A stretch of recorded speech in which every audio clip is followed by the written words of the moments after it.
Nakabukas kasi yung pinto eh. Sinadya ko talaga yon because I was waiting for the room service. Uy, harap ka naman na. Akala mo naman, first time mo makikita to.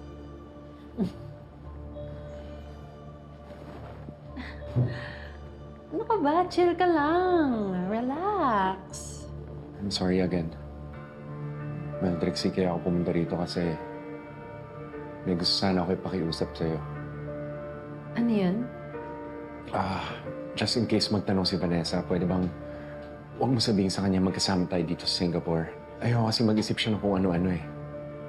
Bakit naman siya mag-iisip ng kung ano-ano? What? Are you gonna do something naughty? Ayoko lang maging issue sa kanya na magkasama tayo. Trixie, please. Tatanawin ko tong malaking utang na loob. Look, gusto kitang pagbigyan, but I think it's a bit too late for that. What do you mean by that? Meron na kasi ako na-upload na video online and kasama tayo dun sa video. What? Kaloka yung Marco. Akala mo kung sino Mr. Perfect. Maluloko pala. Awang-awang nga ako kay ate. Harap-harapan talaga siyang ginagago. Tapos ayaw niya pang maniwala. Ako tuloy nasasaktan para kay ate. Eh di ba gano'n ka rin naman sa ex mo noon? Nagtatanggol mo rin si Lucas. Umaasa ka na magbago siya, magtitino siya.